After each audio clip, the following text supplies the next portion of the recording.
Iran has a rich history and culture. It had maintained constant interaction with powerful civilization in the past.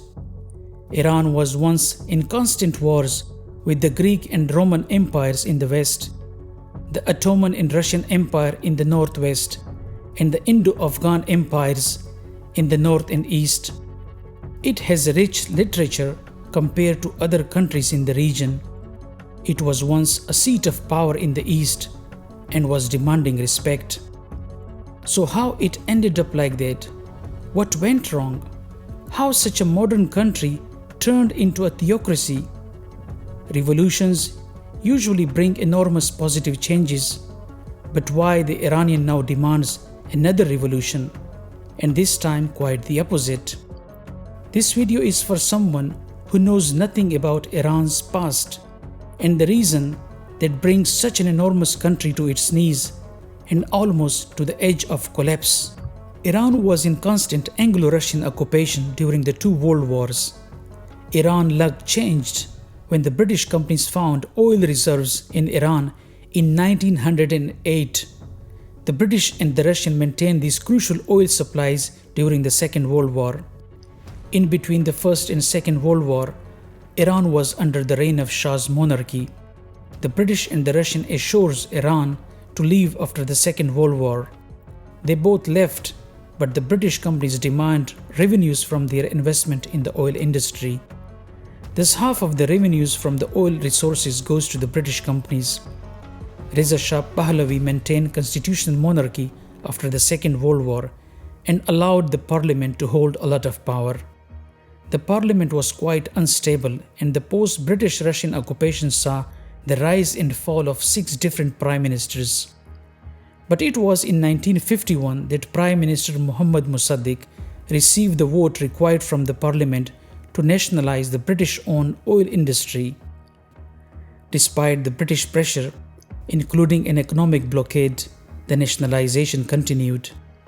Prime Minister Mossadegh was briefly removed from power in 1952, but was quickly reappointed by the Shah due to a popular uprising in support of the Prime Minister. Prime Minister Mossadegh, in turn, forced Shah into exile in August 1953 after a failed coup by Imperial Guard Colonel Nematullah Nasiri. Thereafter, on the 19th of August, a successful coup was headed by a retired Army General, Fazlullah Zahidi, aided by the CIA and the British MI6 intelligence agencies. Prime Minister Mossadegh was forced from office. Later, he was found guilty and was put under a house arrest. From that point onward, the Shah ruled Iran as an autocracy with the American help until the Islamic Revolution. In 1961, Reza Shah Pahlavi introduced a series of economic, social, agrarian, and administrative reforms in Iran that becomes Shah's White Revolution. However, the reform didn't improve the economic condition for many, and the liberal pro-Western policies alienated certain Islamic and religious political groups. In June 1963, massive protests occurred for several days, just like the current one against the Shah regime at that time. The regime arrested Ayatollah Ruhollah Khomeini for attacking the Shah regime and its pro-Western and liberal policies. Later, Ayatollah Ruhollah Khomeini was exiled first to Iraq and then to France until the revolution. After the Islamic Revolution, Iran faced the American hostage crisis. The new Islamic regime kept the 52 American hostages for almost 444 days, demanding the US to return the exiled Iranian king Reza Shah Pahlavi. The United States refused and instead tried to rescue the hostages militarily, but they failed ultimately. The crisis came to an end after the signing of Algiers Accord between the US and the Iranian government. The Iranian king later died in Cairo, Egypt in 1980. The American hostage crisis created a hatred among the new Islamic regime and the Iranian people towards the American and Israel. Iran Islamic Revolution was a hope for many young people, but nobody predicted the future at that time. After the Islamic Revolution, there was a disorder in Iran, and Saddam Hussein took advantage of that by occupying Khuzestan, an oil-rich region, and other islands at the mouth of the Persian Gulf. After that, Iran fought a bloody war with Iraq that lasted till 1988. Iraq used illegal chemical weapons in that war, supplied by Western power through third parties. Iraq was financially supported by Egypt, the Arabic countries, Soviet Union, United States, France, Germany, United Kingdom, Brazil, and even China. After the war, the political and economic suppression of the Iranian people by the theocratic regime and the Western sanctions kept the Iranian people at the mercy of the Islamic regime.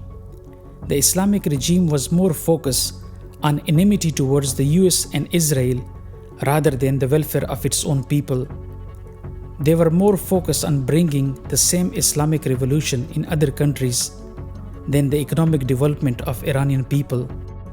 Modernity is always a threat to theocratic regimes, and Iran was no exception to that. Thus, the Islamic regime kept the Iranian people culturally backward, which is finally backfiring the regime in the 21st century.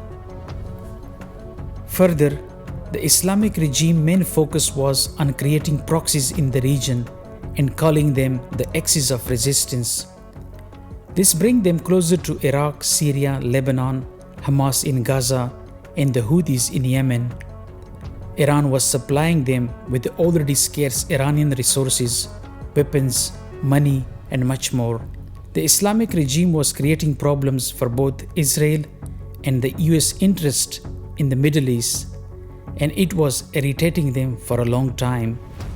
In addition, the US war in Iraq and Afghanistan after the 9/11 offered them a dominant position in the region. With all these happening right under the nose of Israel, United States, and Saudi Arabia. Not only that, Iran was supplying weapons and advanced weaponry to Hamas, Hezbollah, Syria, and the Houthis, and thus creating political crisis for the US and its interest in the region.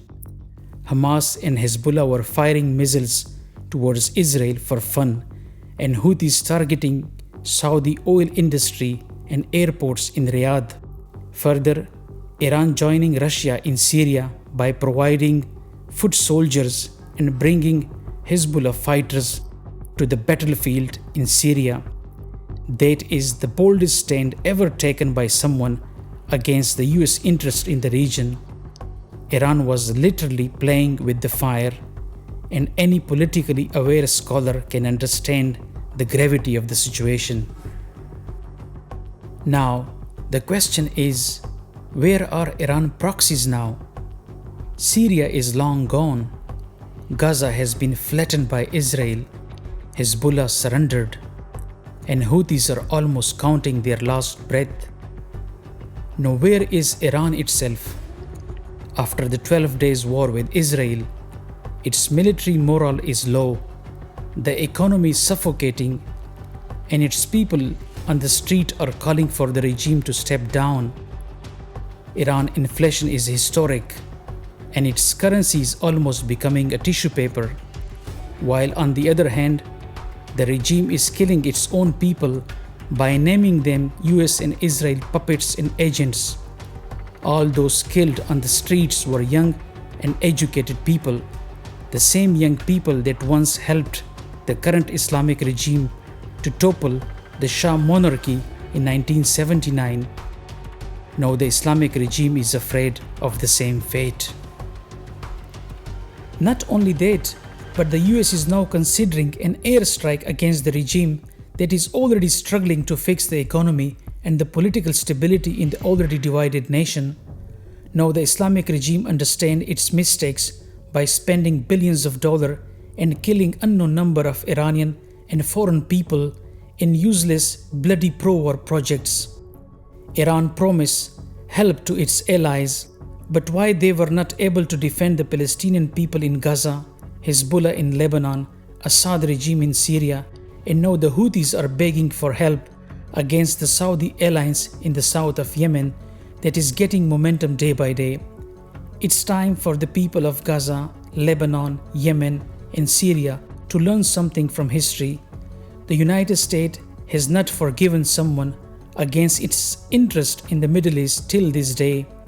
They wait and allow you to cross the line, but ultimately come back to hunt you in the end.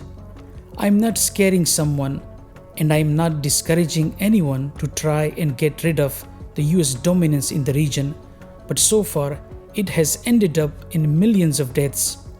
Even Russia has not defended its allies so far, for example Iraq, Iran, Egypt, and Libya, etc. Then who is Iran?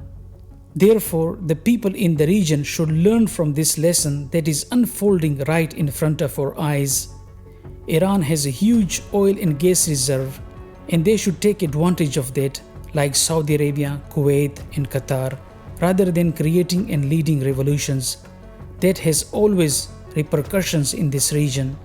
In the end, I would say, life is beautiful, but if you understand how to live it. Please let me know in the comments section your perspective regarding this topic. I would appreciate it. I hope you like the theme of this video. Please like and share this video with your like-minded friends and subscribe to our channel. It means the world to us and helps to share more such thoughts with you guys.